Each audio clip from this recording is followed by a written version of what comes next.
Hello, welcome to Binge. I'm Alex Jones. And I'm Harry Judd. How you doing, Al? I'm all right. It's been quite a busy week. You say that every week. You say, I'm all right. It's just... It's like, every week is rammed. But no, some nice stuff in there. Went to the Chelsea Flower Show. That was lovely. Mm-hmm. We took Scout, and from having Billy... It is not a day out. Why did you take Scout to the Chelsea Flower Show? So basically, Monty Don this year, in partnership with Radio 2, had created a garden that was suitable for dogs. Nice. And so they invited a few people with dogs to bring their dog to the show. Oh. But how do you tell a Labrador that you can pee here but not here on the champagne garden? I mean, it was a shambles. Is he cocking his leg yet? Yeah. Yeah, okay. But sort of not in a fully committed way. No. He sometimes does like a full just crouch wee. Yeah. And then sometimes cocks his leg. Yeah. But he'd also cocked his leg at Mary Berry. No. He did. Mary Berry is a weekly feature on the podcast. I know. So Charlie was with me and it was nice, but it was manic because he was just on the lead the whole time. Was it hot? And it was really hot. And, oh, God, Sophie Rayworth's dog had really taken against him. Oh, God. So I walked into the Radio 2 garden in the morning where there was Monty and there was Scott Mills and there was Joe Wiley, and they all had their dogs there. And he gets in, they live on Radio 2. And all the dogs start barking. Because of Scout? Because Scout doesn't bark. It's really weird. He doesn't bark. But he was, he's the friendly, annoying pup, and all the older dogs are over it. They're like, stop trying to hump me. I'm a boy for a start. So that was, and Scott interviewed me, and we got to half a sentence, and I was pulled by Scout off, and they went, we've lost Alex. She's gone. So it was a lovely day. I love that. I mean, Chelsea Flower Show is my favourite event of the year. My favourite day out next to Christmas Day. Lovely. But yes, yesterday, a little bit of a different slant on it with a dog. I'm going to make a note of that. What have you been doing? Find your keys?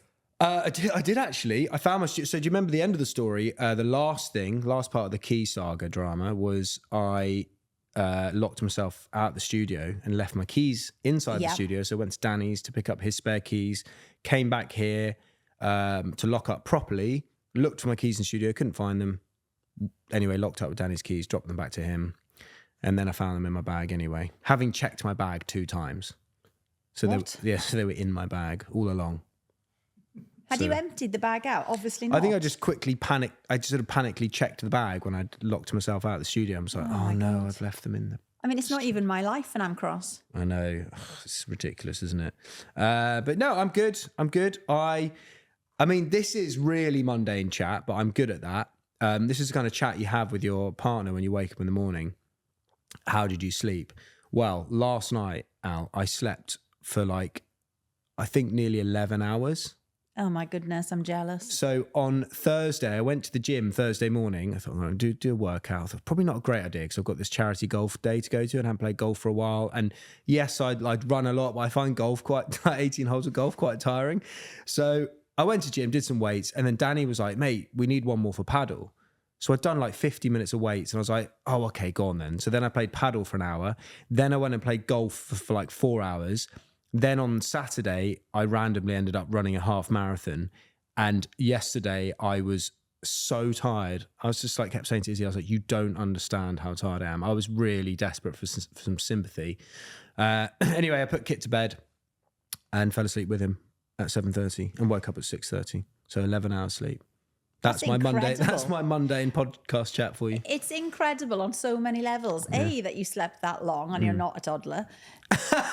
B, that you're so tired from leisure activities. Yeah, I know. It's not even working so hard. And C, that you can go to bed at 7:30 and have no other jobs to do for the day. I had cooked. I had done many jobs that day. I'd already cooked for Izzy, cleaned up, was doing bedtime. You know what I mean? Fair enough. We normally get all that done and then it's chill. Time to chill. Anyway. Well, in a panic this morning to get here, having done 1,000,001 things already, I then thought, I'm going to quickly hoover. Yeah. But this is such boring chat. I can't even believe I'm going to say this. But here we go. I'm going to put the cloths in disinfectant. The cloths? Yeah.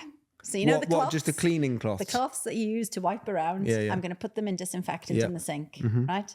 So I put the cloths in disinfectant, grabbed the Hoover, and then realised that I could hear water running. Right. You hadn't turned the tap off? No, I didn't turn the tap off. So there's disinfectant all over the floor?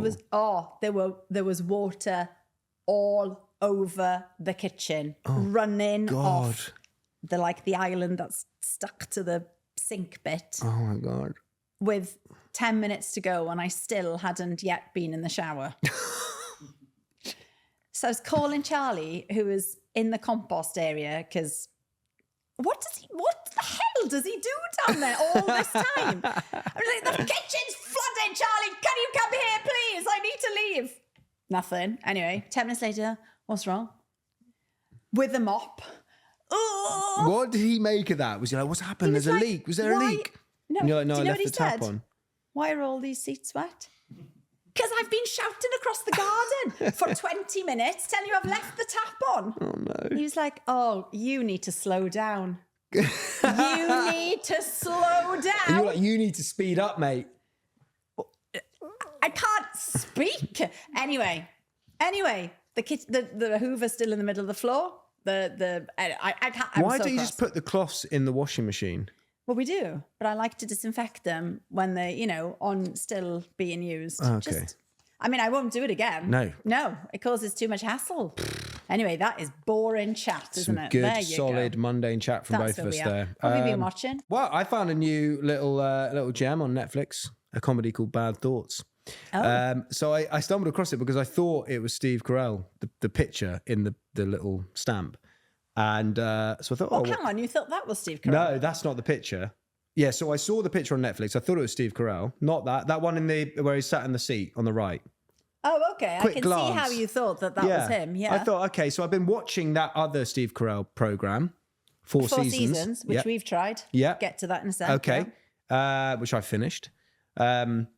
And I thought, okay, I'll watch another Steve Carell because I felt slightly unsatisfied with my... Oh, great. When we're only 2 episodes in. With my foot... No. I enjoyed it. I went the whole way. The whole way. So I enjoyed it enough to watch it. But still dissatisfied? No, it's good. It's kind of... It's a difficult one, 4 seasons, because I'm like, do you know, I would recommend it. I wouldn't say you're going to be raving about it, but it's enjoyable enough to keep watching. That's what I thought about the first 2 episodes. Yeah, it's like it kind of delves in some interesting topics about marriage and love and, I won't say the other things it delves into, but, there's some nice little twists and stuff. So anyway, I thought I'm going to watch a bit more Steve Carell. It turns out it's not Steve Carell. It is Tom Segura. And yeah, basically it's my kind of humor. It's totally like out there, and it's called Bad Thoughts. And basically, we all, when we're in scenarios and you have bad thoughts, like this morning, intrusive thoughts, murder thoughts, and you think like, oh my God, how like crazy would it be if suddenly this happened? Well, that is basically Bad Thoughts. It's a totally crazy comedy that is, how can I describe it? It's pretty grotesque in places, but I absolutely loved it. So is this new on Netflix? I think it is new. Yeah, I'm disappointed to see that it's not getting some good reviews there. I did get to... So I finished it, binged the whole thing this week. There's 6 episodes. They're all about 20 to 30 minutes long. I did... Episode 3 I thought was a bit average. Look, here's some reviews. Fans left horrified by Atrocious new Netflix show, despite it being a major success. Well, I did not think it was atrocious. I thought it was brilliant. I feel it's quite original. I've not seen outrageous comedy like this in a while. So okay, so Bad Thoughts. Bad Thoughts on Netflix. Shall we? I've prepared a little clip for you, Al. Oh, lovely. So have a watch. You got 24 hours, Agent 6. Don't get yourself killed. It's a job. I only have one rule. No women, no children.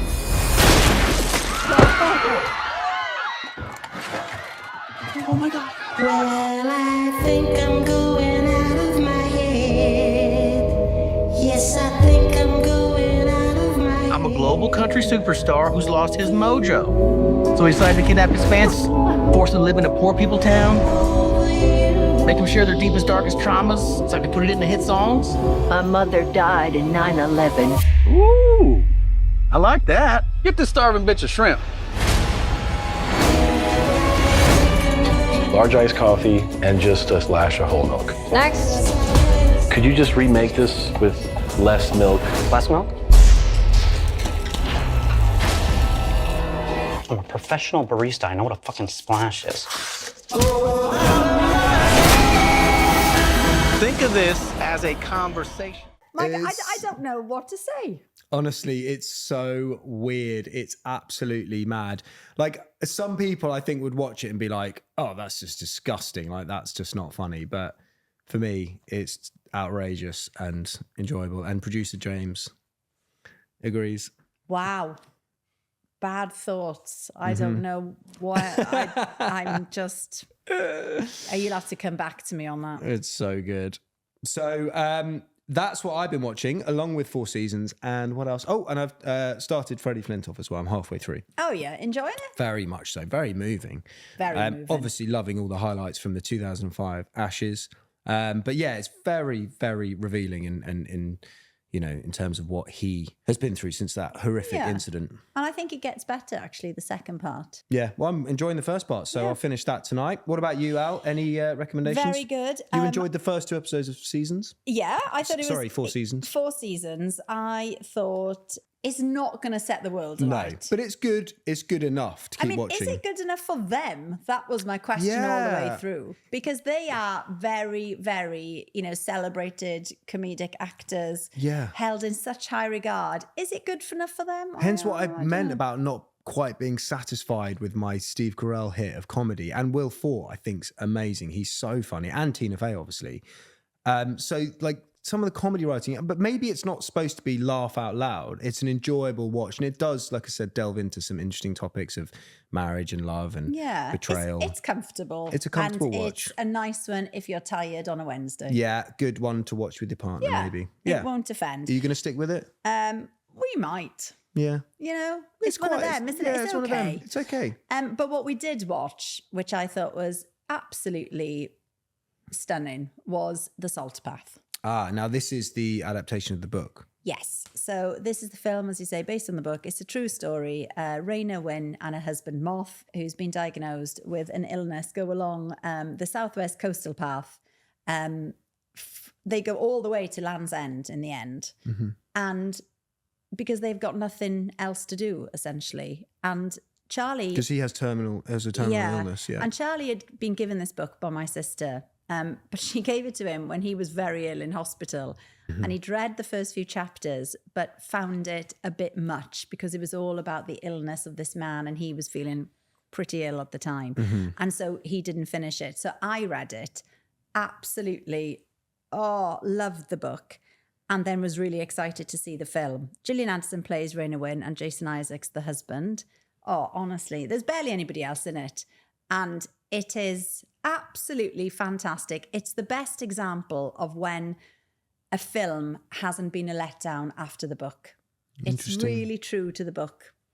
And even if you haven't read it, Charlie absolutely loved it as well.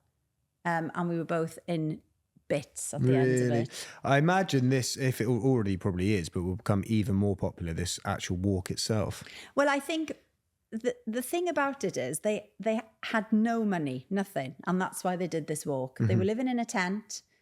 He had this horrendously debilitating illness. And they just walked and they walked and they walked. And then she would write notes every night on this sort of guidebook. And then she transcribed it all as a gift for his birthday. And then he said, you should get this published. And of course now the upside is... They've got, I imagine, quite a lot of money now because the book did so well and now it's been turned into this film. And so it's just a really nice story. It's really uplifting. So 2 million books have been sold and the film is out on the 30th of May. We've got, I think, Gillian and Jason on the show next week to chat about it. Same date as The Ballad of Wallace Island as well. Oh, see, 2 really good films. 2 great films coming. Yeah. Right, we've got some correspondence. Okay.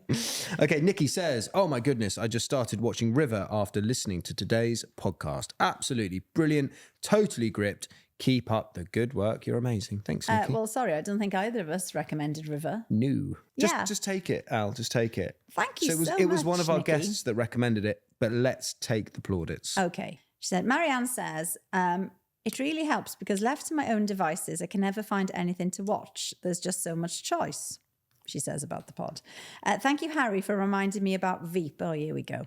I meant to watch it years ago, but never did. It's so well written and hilarious. Best of all, my husband likes it too. It's normally impossible for us to find something we both like, but we are currently binge watching it together. Great recommendation. Well, that's a result. Do you know, good. Marianne, I feel listened to. I feel validated. I feel validated. I feel heard. I feel like finally someone has taken my recommendation. Maybe all those references were worth it in the end. So after listening to our game of download, delete, devour with Friends, Frasier and The Simpsons, Mrs. Reilly says, completely agree with Alex. I delete The Simpsons. All day long. There's two of you, at least.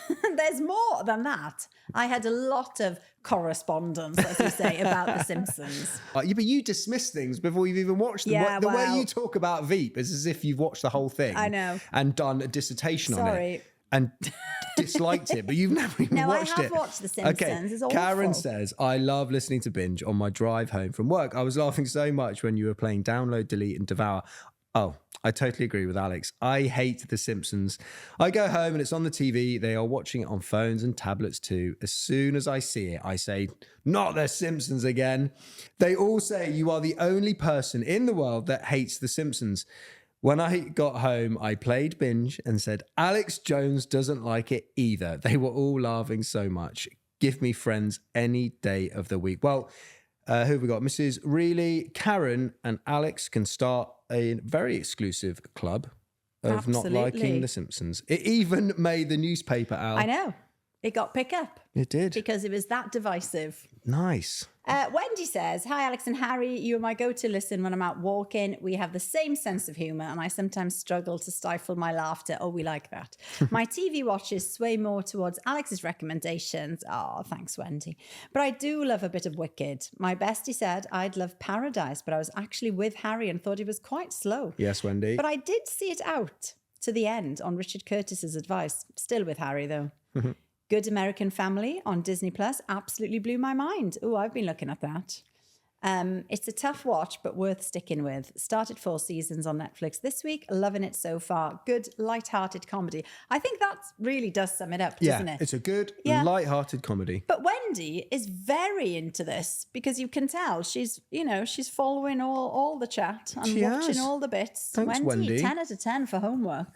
Excellent. Good stuff. Well, should we leave it there for today? I think so. All right, then. Well, thank you for listening. If you do enjoy the podcast, don't forget to follow, rate and review. It does help others to find us, doesn't it? Also, don't forget you can watch us on YouTube. Look up Binge Podcast Official and hit subscribe. Tell us what you think is worth watching, reading and listening to. Just send us an email. It's hello@bingepodcastofficial.com or you can WhatsApp us. The number is in the description. Binge is a Viral Tribe entertainment production. Join us next time as we help you sort the binge-worthy from the Binworthy. Goodbye. Bye.